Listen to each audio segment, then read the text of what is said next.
পরপর 5টি পূর্ণ সংখ্যার যোগফল 105। প্রথম 2টি সংখ্যার যোগফল কত? এই অঙ্কটা খুবই সহজ পদ্ধতিতে করা যাবে।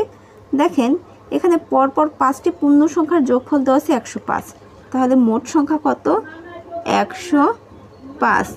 আর পরপর কয়টি সংখ্যা? 5টি সংখ্যা, এজন্য 5 দিয়ে ভাগ করব। 5 দিয়ে ভাগ করলে কত হয়? 21 হয়। এই 21 হচ্ছে আমাদের মাঝের সংখ্যা। যেহেতু পরপর 5টি সংখ্যা বলেছে তাই আমরা 5টি দাগ দিয়ে দিব।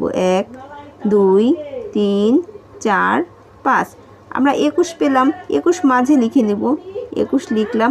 এবারে 21-এর আগে 2টি সংখ্যা লিখি, 20 19। 21-এর পরে 2টি সংখ্যা লিখি, 22 23।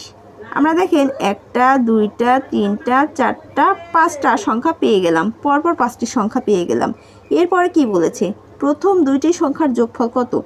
এটা হচ্ছে আমাদের প্রথম সংখ্যা, দ্বিতীয় সংখ্যা, তৃতীয় সংখ্যা, চতুর্থ সংখ্যা, পঞ্চম সংখ্যা।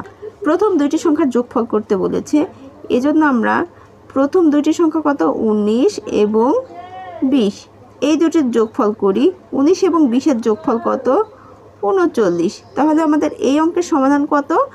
প্রথম 2টি সংখ্যার যোগফল 39। চলুন এই অঙ্কটি দেখি। 3টি ক্রমিক সংখ্যার যোগফল 123। ক্ষুদ্রতম সংখ্যা দুটির গুণফল কত?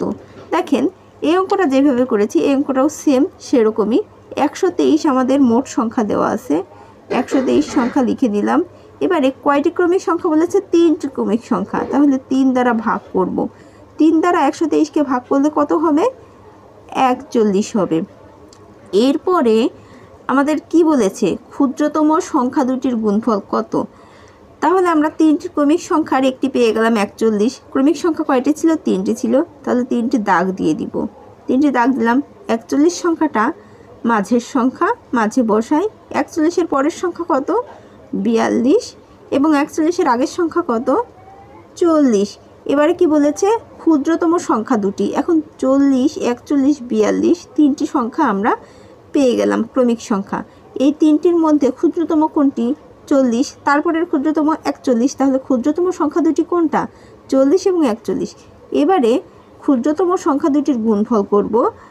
41 এবং 40-কে গুণ করলে কত হবে? 41 এবং 40-কে গুণ করলে কত হবে আমরা একটু দেখে নিই। 41 40 গুণ করি। 0 দ্বারা 41-কে গুণ করলে 2টা শূন্যই হয়, 1 ঘর বাদ দিয়ে দিলাম। 4 অক্ষে 4, 4 4-এ 16 যোগ করি। 0 4 6 1। তাহলে 41 এবং 40-এর গুণফল কত? 1640। এই অঙ্কের সমাধান কি? ক্ষুদ্রতম সংখ্যা দুটির গুণফল 1640। বন্ধুরা ভিডিওটি ভালো লাগলে অবশ্যই শেয়ার করে রাখবেন এবং অন্যান্য মানুষকে দেখার সুযোগ করে দিবেন। সবাইকে অসংখ্য ধন্যবাদ।